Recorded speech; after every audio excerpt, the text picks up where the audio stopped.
Welcome everyone on this cold and gloomy Los Angeles morning. I hope it's better where you are. Thanks for joining us for Bridging the Online and Offline, How to Apply Product Thinking to Expanding Your E-Commerce Business, sponsored by Pivotry and Windshuttle.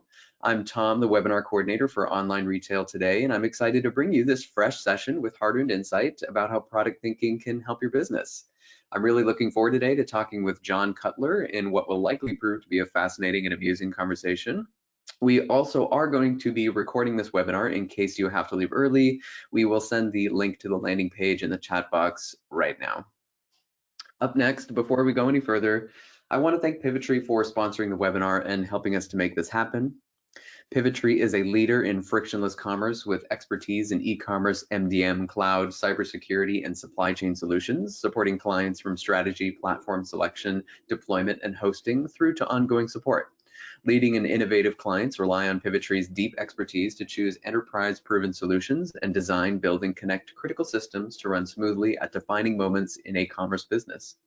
Pivotry serves as a trusted partner to over 170 market-leading brands and forward-thinking B2C and B2B companies, including many companies in the Fortune 1000. To learn more about how Pivotry can help your organization, visit pivotry.com. I also want to thank Windshuttle for sponsoring the webinar as well. Windshuttle provides master data management and process automation software that empowers businesses and IT teams to go faster, be more agile, and improve the quality of their most important data. Windshuttle EnterWorks is a multi-domain MDM and PIM platform trusted by customers such as Rich Foods, Thomson Reuters, Fender, Mary Kay, US Foods, Carhartt, and others to drive better customer experiences, increase revenue, accelerate digital transformation, and compete and thrive in today's dynamic digital economy. You can learn more at windshuttle.com. So thanks again to Windshuttle and Pivotry. Now let's get some technical things out of the way. Please feel free to ask questions during today's session. You can do so by submitting them in the questions panel on the right side of your screen. Great questions make a great webinar, so don't forget to submit your questions throughout the webinar to get even more fresh insights from John here. My wonderful colleague Michelle will also be fielding your questions today. She'll be happy to answer anything you might have, so pull up the questions panel and say hello to let her know that you're listening. Lastly, if you have any audio issues during today's presentation, you may wish to choose to dial in by phone. You can do so by selecting the More button in the upper right portion of your screen and then selecting the Switch to Phone option. Now with that housekeeping stuff out of the way, up next, today I'm talking to John Cutler. As a product evangelist and coach at Amplitude, John is keenly focused on user experience and evidence-driven product development. He mixes and matches various methodologies to help teams deliver lasting outcomes for their customers. At Amplitude, John coaches hundreds of current and future customers on being more impact-focused. As a former UX researcher at AppFolio, a product manager at Zendesk, Pendo.io, AdKeeper, and RichFX, a startup founder and a product team coach, John has a perspective that spans countless individual roles, domains, and products. He really knows his stuff. I'm so excited to talk to him today. Without further ado, take it away, John. Yep, thank you so much. Hello, everyone. I'll do the quick presentation switch over here, but hopefully it'll be painless. Cool. Hopefully you all can see my screen. Very happy to be here today. Thank you so much for the invite and to the sponsors. So let me give you a little background about me and where I'm coming from. So I think this will help throughout the talk put what I'm saying in context too. So my name is John Cutler. I work at a company called Amplitude. Amplitude focuses on digital optimization, product analytics, recommendations, personalization. You can feel free to reach me. You can email me directly at any point at john.cutler@amplitude.com with any additional questions. And certainly if you use Twitter, I'm a new, not new parent at this point, but I have a 3-year-old. Twitter is about the length of characters that I can focus before my 3-year-old is distracting me. So Twitter is a good way to reach me. It's not everyone's thing, obviously, so don't worry about it. Either of those are fine. I wanted to give you just a little background, a little bit more background about my role. Lately at Amplitude, what I'm focusing a lot on is coaching our customers and future customers on things surrounding our product. So I really love our product. I'm not going to talk about it today because I'm going to talk about what I've been focusing on in my work, which is running workshops doing coaching sessions with leaders of companies, and getting them to take some of the fundamental shifts in mindset and approaches that we believe kind of as a company is once those shifts take place, our product is, probably the salespeople wouldn't want me to say it, but I think it kind of sells itself. Once they can make these shifts, typically our product becomes a good opportunity. So it's a neat role as a product evangelist. I think I counted in the last 14 days, I've maybe met with 3 teams a day, so maybe 45 teams across large industries, from government to e-commerce to ride shares to a bunch of different types of companies, to trivia games.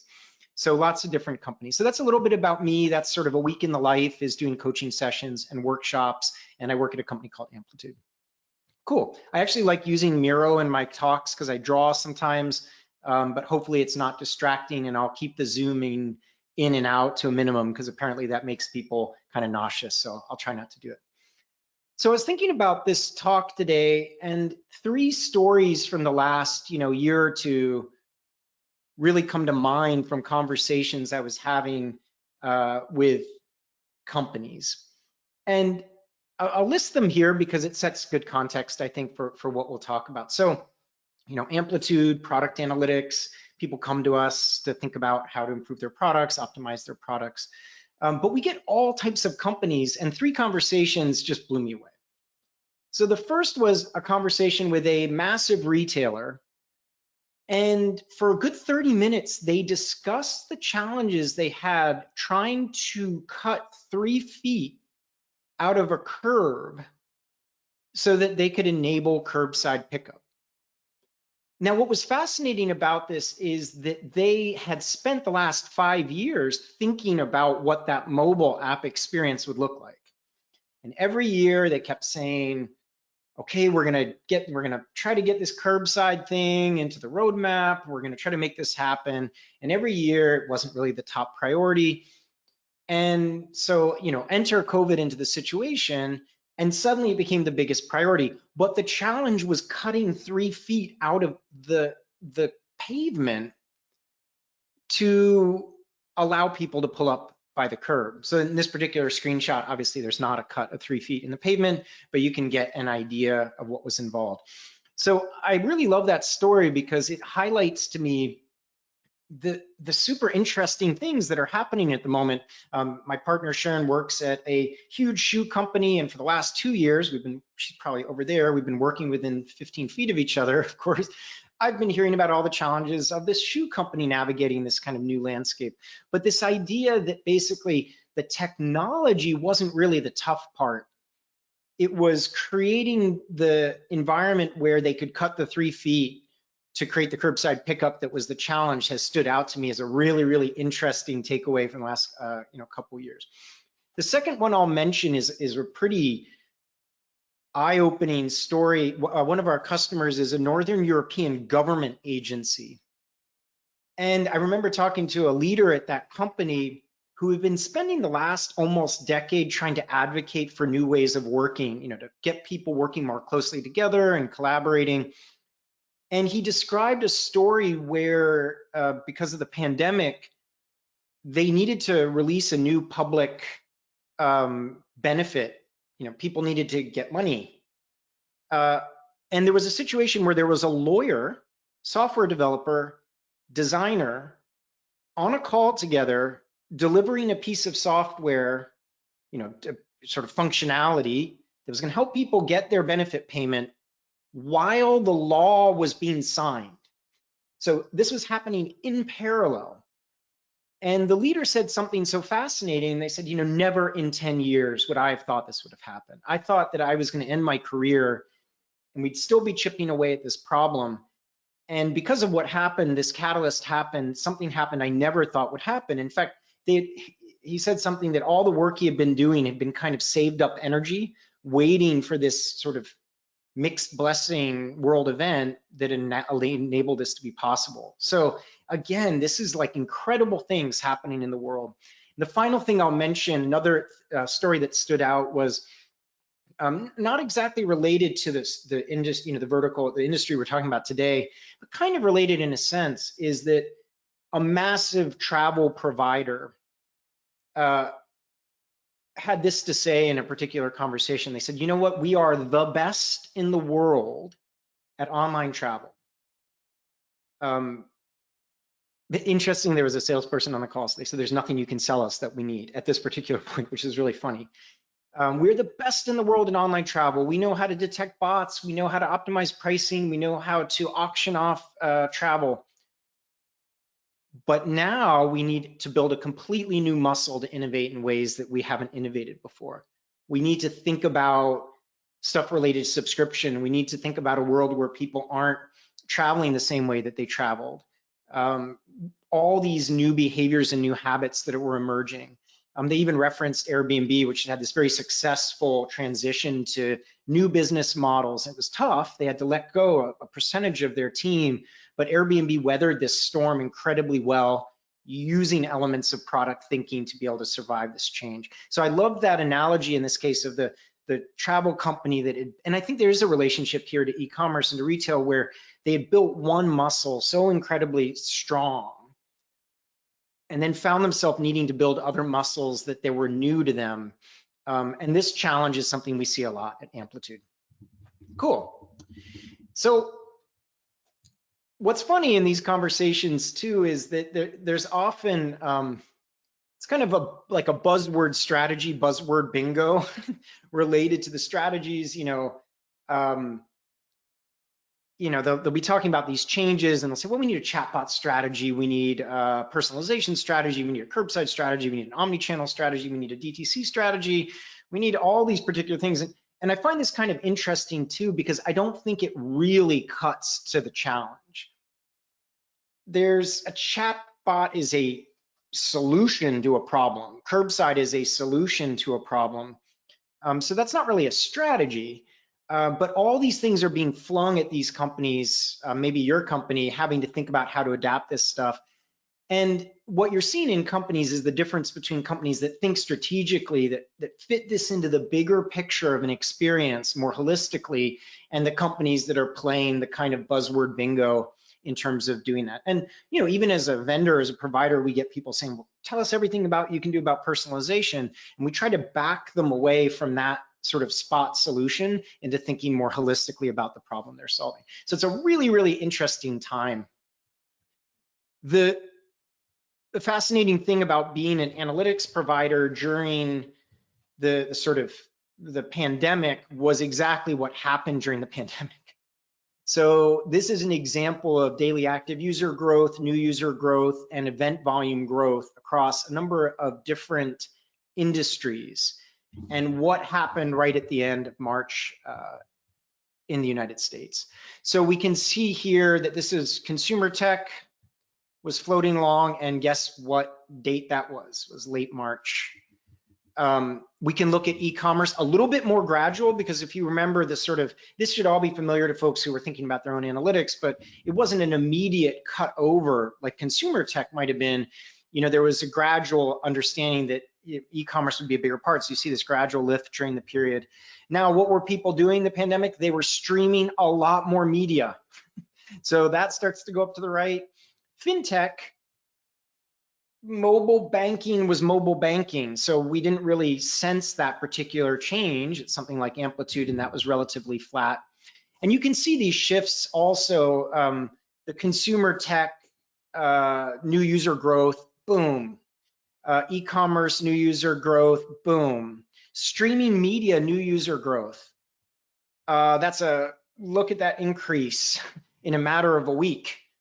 So you can see, this is kind of one of it was a tough time for us, certainly as a company.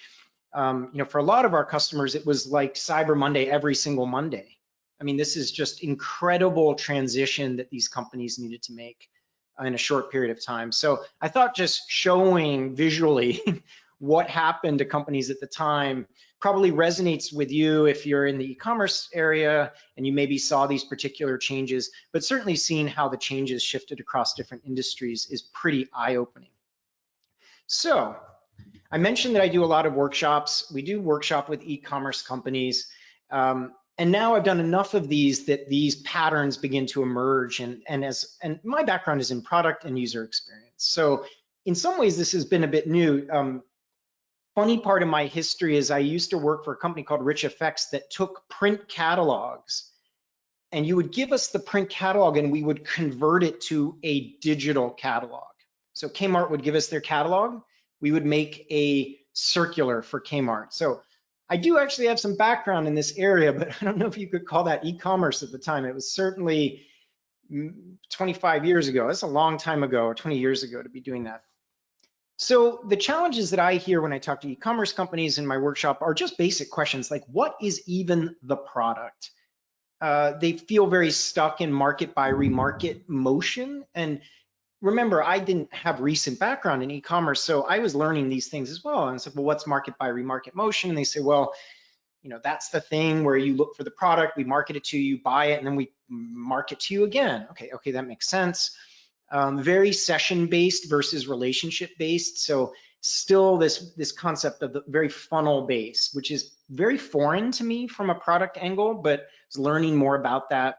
Data fragmentation, so obviously the product catalog is distinct from, the web data is distinct from some logistics data. And then this really interesting thing of just basically shipping the org chart. So a lot of the e-commerce companies that I've done workshops with that bring in a cross-functional team of marketers and fulfillment, they're struggling with trying to find a common strategy or a common focus point. And we do a workshop called the North Star Workshop. And it's very hard for these e-commerce companies. It is very difficult for them to snap out of traditionally thinking in silos with the individual goals for the departments.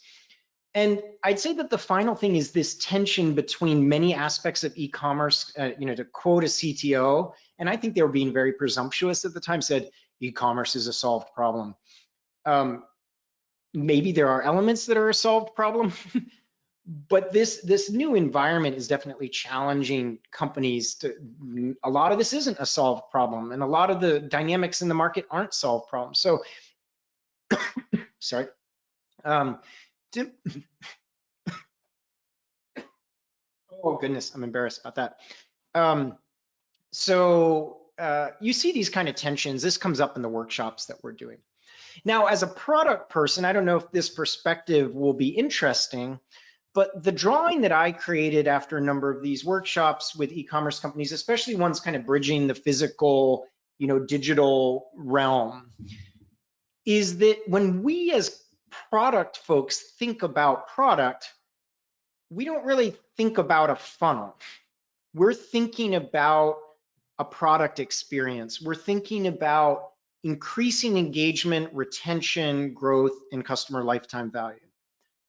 And in a lot of these workshops, what I realized is that a lot of these teams were solely focused on a kind of funnel view of the world.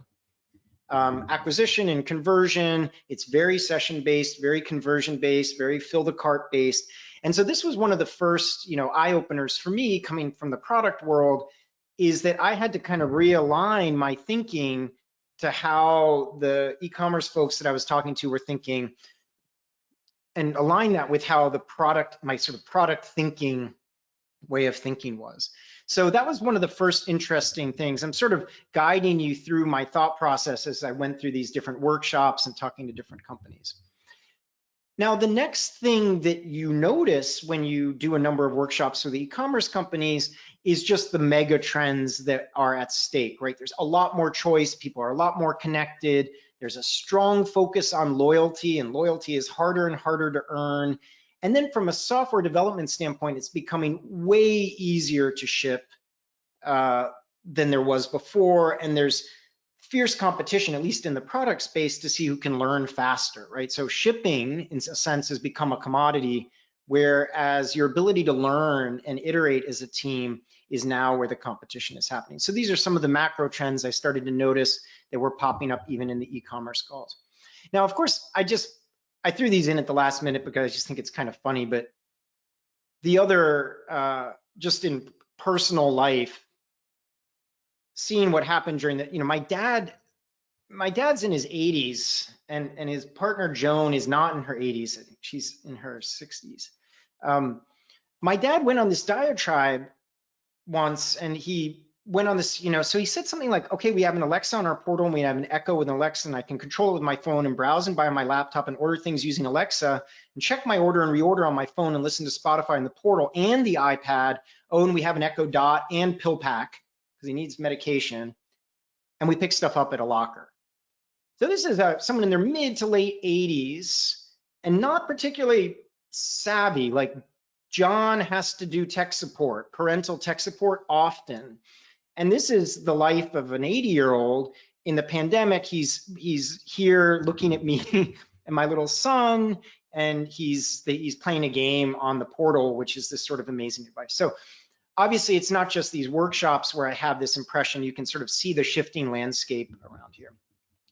Another funny aside is that I was bored at the playground the other day with my 3-year-old, and I was shopping on Amazon and placing furniture on the playground, imagining what the ideal parent playground would look like. And to me, it would be this beautiful lounge chair immediately adjacent to the slide, and that's where I kind of wanted to sit. So my daydreaming has literally become transcending the physical and digital world while I'm with my kid at the playground.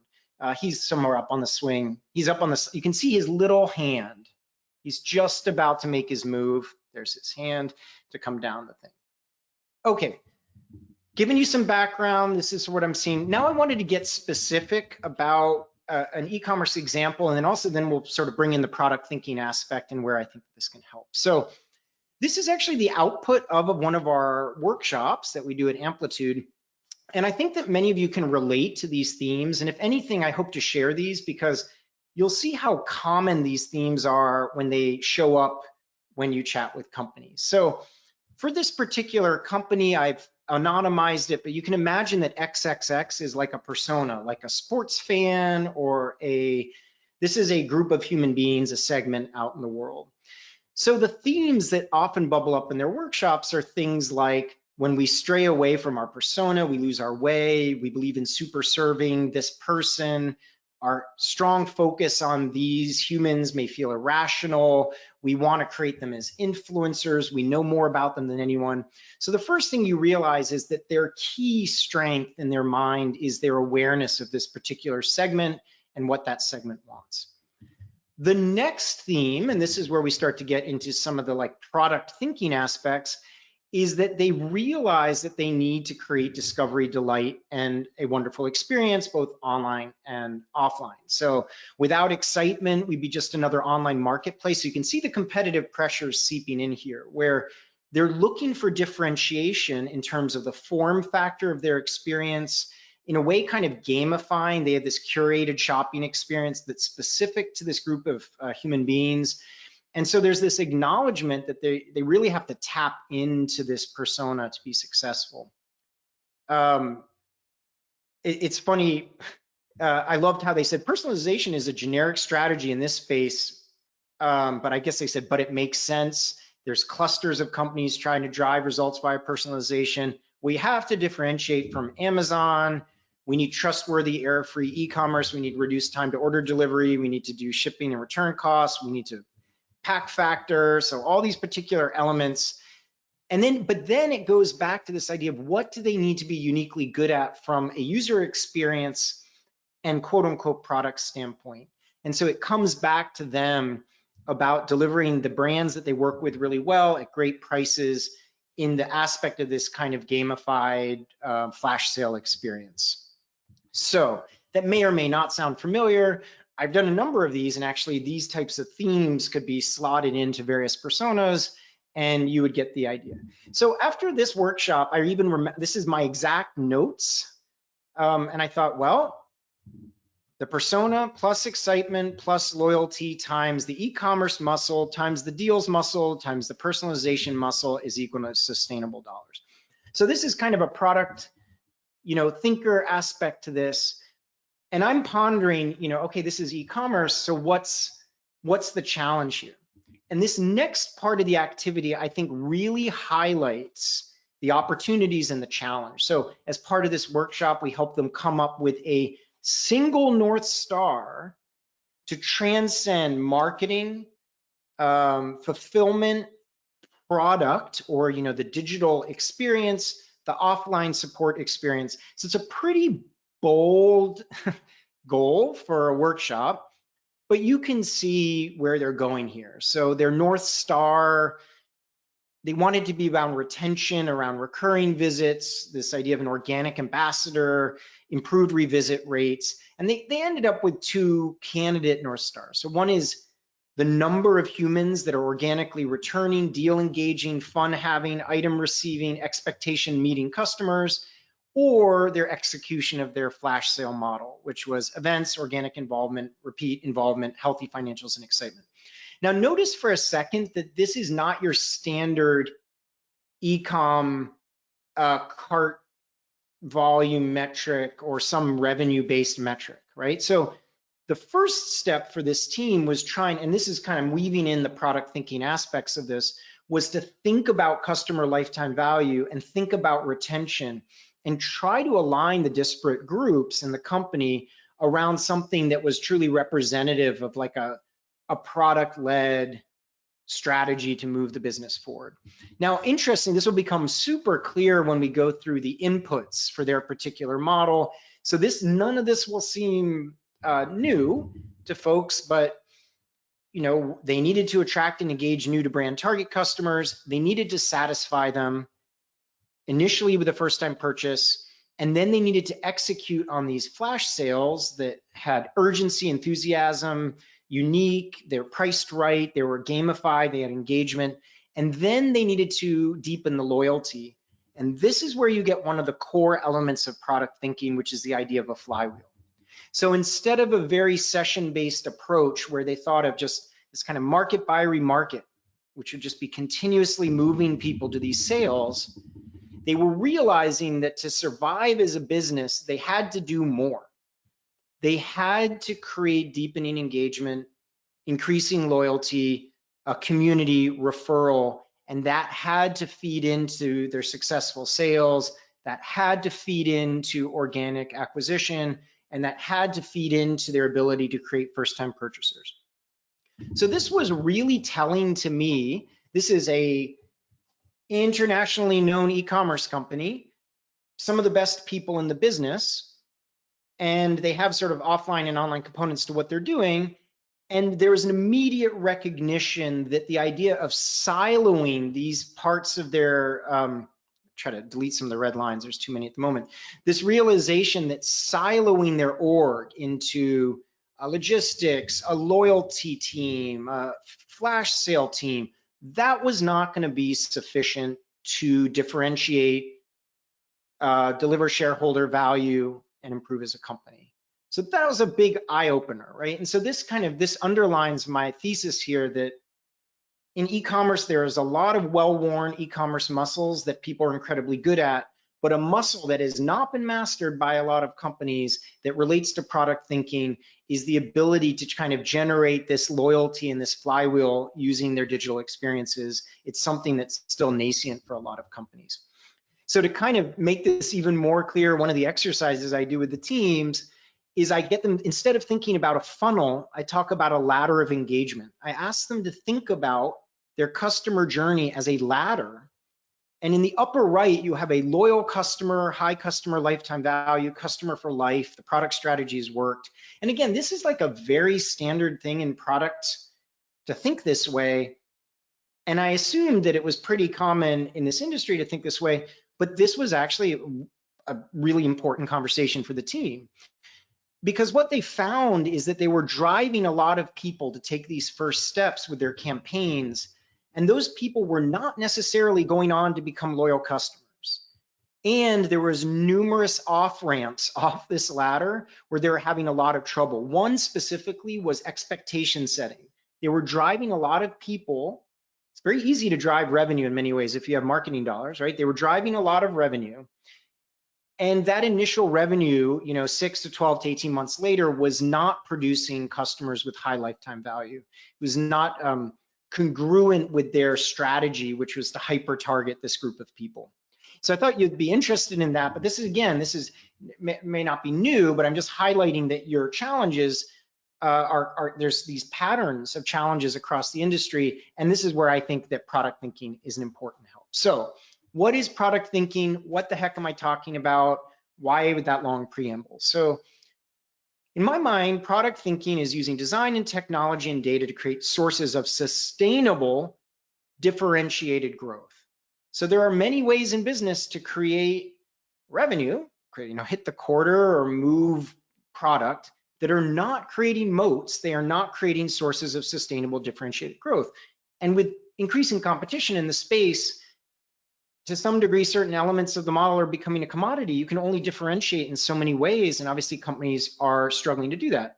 Hence why something like product thinking is helpful in the space. So what are some key components to product thinking and how do they impact you? So here's a couple that I wrote down. They may or may not resonate. So one aspect of product thinking is a shift from thinking in terms of projects or campaigns to thinking about funded, stable entrepreneurial teams. So teams that are empowered to disrupt themselves and think about new ways to move the levers of the business.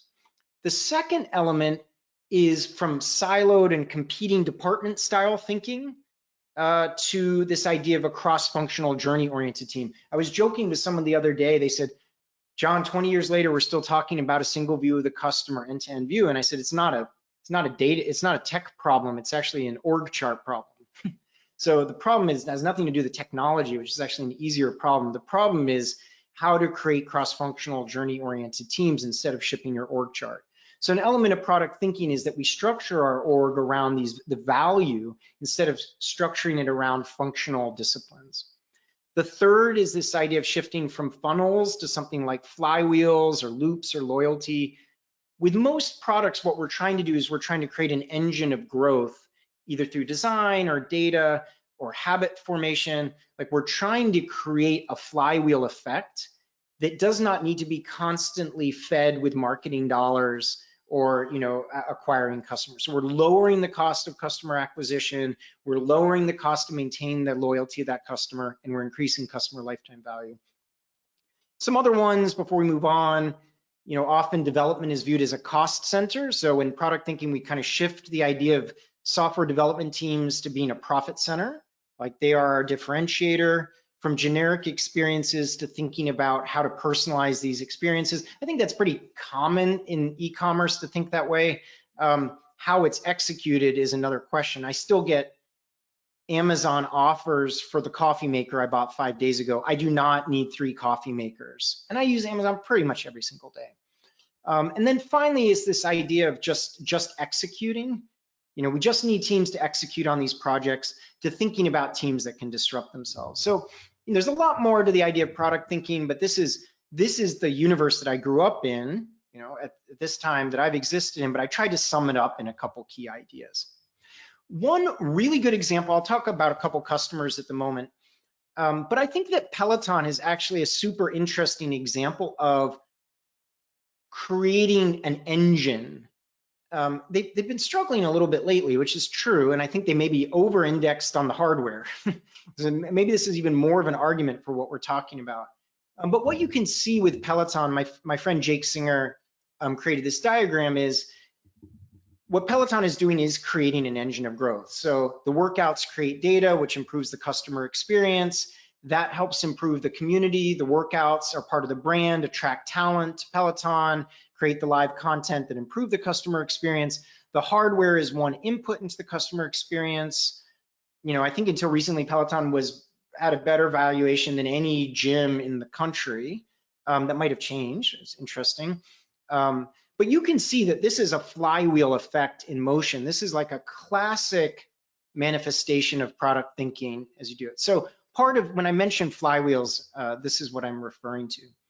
Another model that might be helpful way to think about some of the things I mentioned is that, in a traditional project-based model, we would think about just layering features onto the product. Does your feature do X? Does your feature do this? Does it do this? And so the idea there is that a product is a sum of all the features that we add to it. Now, when we apply product thinking to the same problem, what we tend to think about is a product delivers on a series of promises, and we're always constantly reinventing how we execute on those promises. as we're working. And I have a great example from that from Anheuser-Busch in just a second. But these two ideas, this idea of flywheels, I think is a very important concept. And the idea of always continuously disrupting how you are delivering certain capabilities is another. I stole this. There's a company called Farfetch. It's a European luxury brand. But suffice to say, this model should look pretty familiar to you. Now you could ask yourself, is there a flywheel going on here? So for example, they produce goods, they have a marketplace where fulfillment is involved, consumer receives the product. Here is data-driven demand gen. Okay, all right, so it's a little bit of like market by remarket and do these things. And what's fascinating to me is this is a pretty well-known kind of upstart luxury brand, but loyalty is still on its own island, right? So that's another example of where in a sort of product thinking model, we would move loyalty here to be some aspect of the North Star of this particular company, instead of kind of having it off there to the side as an adjacent part of the business. So I thought that kind of juxtaposing what we were just talking about versus sort of like a pretty traditional infographic that you might see if your company might be interesting. So I want to tell you a story of a customer of ours. I mentioned Peloton, very successful, but the e-commerce story from Amplitude that most sort of blew me away in the last 2 years is Anheuser-Busch. And so you might be familiar with this. It's sort of like a B2B e-commerce success story, but I really, really love how this transcended the channel to solve a really critical problem. And so I didn't know this beforehand, but Anheuser-Busch has mentions it here, a very boots on the ground approach to business, especially in South America. There's a lot of relationship building. You can imagine small bodegas, they're really there to like talking to owners, talking to managers, taking the orders, learning what they want. Like that was one of their differentiators. What they noted is that they asked themselves, when is face-to-face a value add, and when is it actually getting in the way of us providing value for the customers? So it turned out that face-to-face was really good when you were delivering product and when you were trying to understand what the customer wanted. It was not what you wanted to do to deliver and take orders. These small business owners were up at night. They were ordering outside of business hours. In fact, I think it says that 40 to 50% of their orders were outside of business hours. And you're in these mom and pop shops, and really you want to just kind of get to know the customer at that point, not be sitting there struggling with order forms and technology. So I love this type of thinking that Anheuser-Busch did here, because they identified this problem and they didn't go in and say, aha, to save money, we just need to make this all digital. Problem's going to be done. No, they accurately understood this problem to be one of helping these small businesses kind of modernize while also keeping what the face-to-face connection was particularly good at. And so I think that, the success story of this, although it's not like this flashy e-com story, I think is really an incredible success because it's live in 12 countries. They have almost 2 million active users. Remember, this is B2B, so that's actually pretty incredible. Makes it one of the biggest B2B products in the world, $7.5 billion, kind of moving this particular money through the system. And really it bridges the digital divide. So these less savvy SMBs, in many cases, needed help to figure out the technology, and they were able to focus on that versus just trying to fill out forms. So I thought that that's like a really good summation of what we talked about. They're creating a flywheel of these local orders, very customer centric. They were willing to disrupt an age-old model for Anheuser-Busch to improve it. They thought about the promises they were delivering, which is to deliver a product, and thought about how to disrupt how they delivered the promise, not change the promise. They didn't go from a faceless business, a face-to-face business to a faceless business. They kept the promise of what they were trying to do with the company and then move them forward. And the other thing about this team, it was not delivered as a project. This is a thing that is iterated on consistently to be able to provide value for Anheuser-Busch. So that's one story I wanted to tell to kind of wrap up these particular ideas. So high level before we break for questions, I tried to think of a picture that really demonstrates what we're talking about for this product thinking aspect, but the best I could come up with in a lot of settings, we're still thinking about delivering technology as a project, as a factory line, ship the technology, deliver the features. And I kind of liken that to what I would call a feature factory, where the team is measured on the success of the number of features it ships, not necessarily on the outcomes it creates.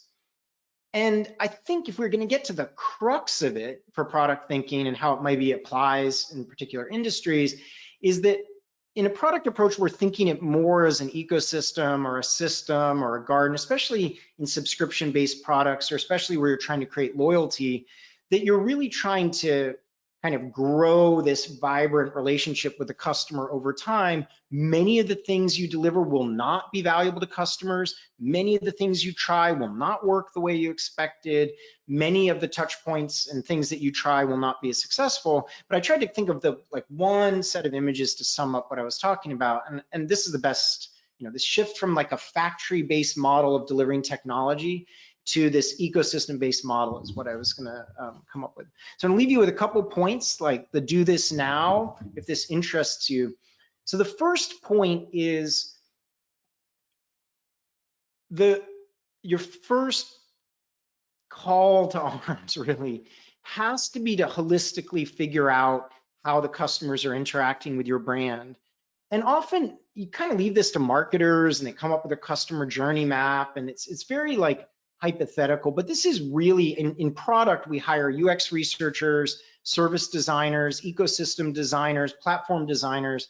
We really need to apply like good discipline into understanding, because I know I've been involved in these journey mapping exercises, which are extremely hypothetical.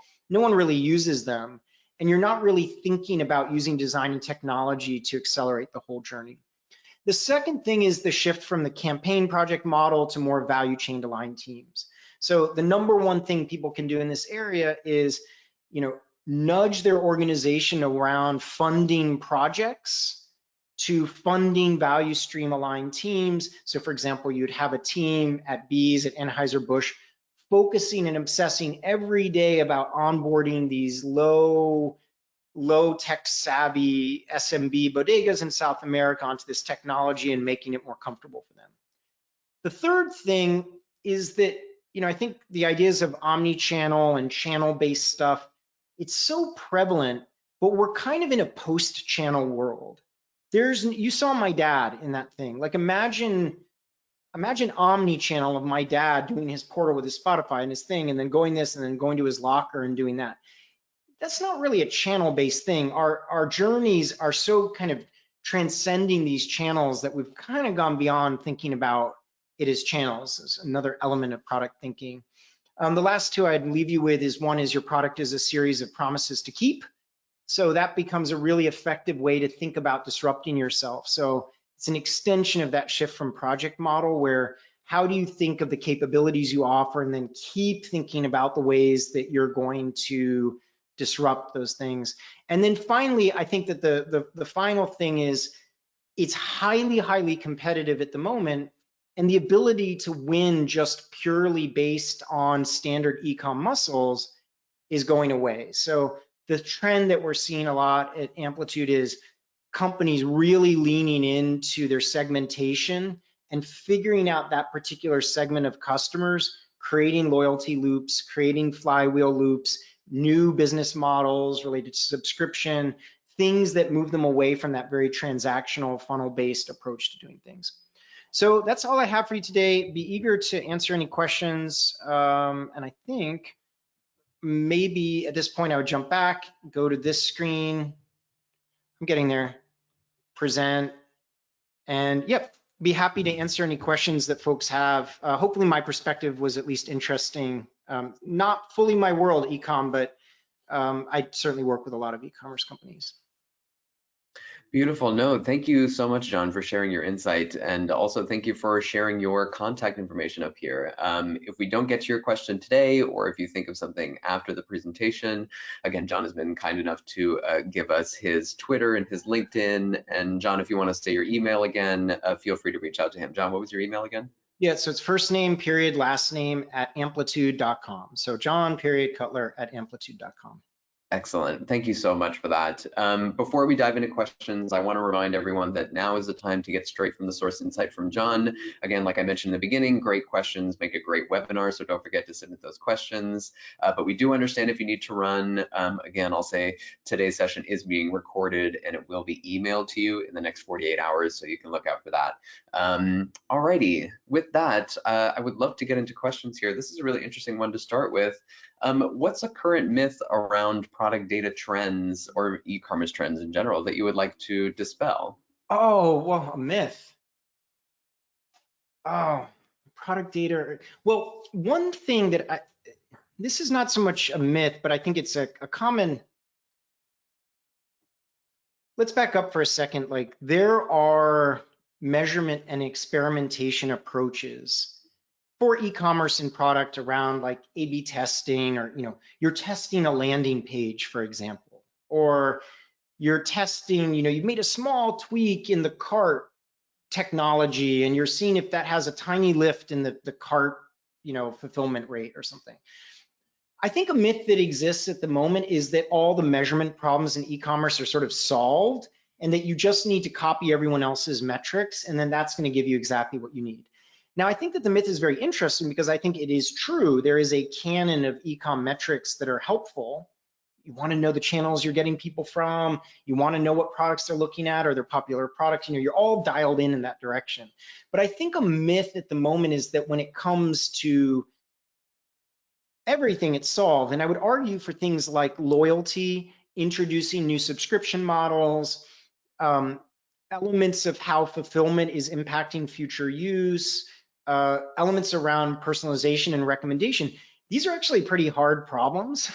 And so I think that's one myth I wanted to dispel. And I even include Amplitude in this. It's not like, you click on Amplitude in 2 seconds, you're able to figure out, to the dollar customer lifetime value. There's work that you need to do to collect that data and come up with hypotheses and think about the drivers to that.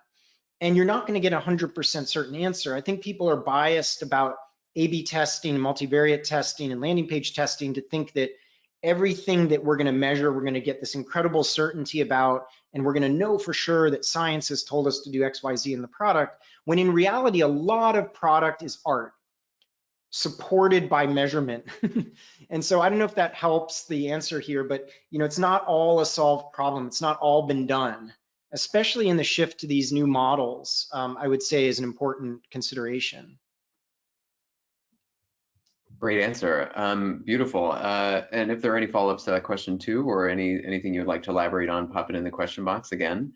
I want to change over to a question from Kevin, and this kind of, I think, encapsulates a lot of what you've been talking about, but maybe just giving it in, shorter bullet points here. Yeah, I'll He's try. wondering, but feel free. We have a bunch of time for questions.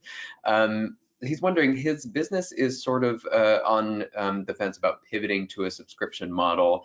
Nice. And what are some of the pitfalls or I guess risks or something involved in pivoting to the subscription model, and how can we sort of anticipate and prevent those? I guess it would sort of depend on what Kevin's business is, but I guess in general, maybe we can apply that Yeah, too. that's an incredible question because I think that people look at like, oh, well, obviously we need, obviously we need something like Prime. We need a subscription model. That's great. Like they just look at these products and they think that that's the be all end all of those things. Subscription pricing is pretty challenging. Packaging in different levels is pretty challenging. It involves a lot of experimentation. I mean, look at all the software as a service companies and look at how often they're needing to tweak their packaging and their levels and what you're getting. And so I think that people imagine again, this kind of goes to the muscles question. They've built a muscle around transactions and then someone says, well, we need to compete, we need to go a subscription thing. One is don't underestimate the sort of the effort it will be to kind of onboard into the new model of the way of thinking and the experimentation that will be involved to make that work. So I'd say that that's number one. The second thing I think is that people imagine it's just like a complete either or, but you notice that some subscription models have elements of like consumption-based pricing built into it. There's other kind of, not gamification is not really the word I'm looking for. There's other ways to kind of control the relationship. And so I think a lot of companies underestimate that to do that. The other thing I think that's interesting is imagining that you need to do a hard cutover. And you see that often, some company will have like an emerging community element where they think, well, maybe subscription might be an interesting model there, but they feel this incredible pressure to make this hard cutover in terms of a business. And I think it's been borne out. We could all probably think of examples where, first it's an experimentation with loyalty. Is loyalty kind of working out? And then, okay, there is loyalty. Well, then there might be an experimentation with one subscription revenue stream, and then you're expanding. So I don't know if that helps. I think that certainly there's a lot of financial modeling involved, but you really need to figure out what muscles you'll need as a business to think about retention and engagement and re-upping. Like all those skills might not be something you have at the moment. So it's not something to just jump into.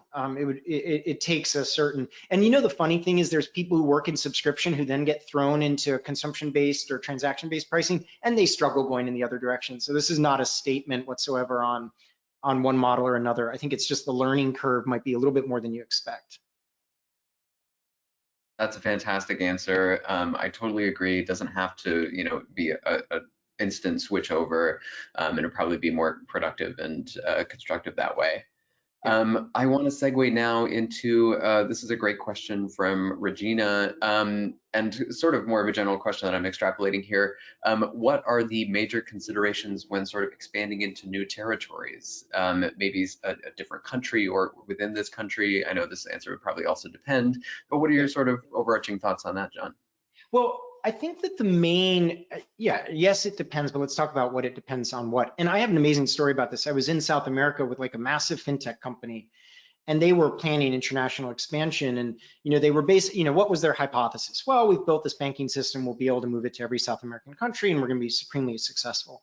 And a UX researcher in the room, was very junior, is in this room with the CEO and raises her hand and said, we've never banked in that country. Like we don't know what the particular sort of cultural elements are in that country. We don't really know what banking, every country has different relationships with banking. So first and foremost, I think is,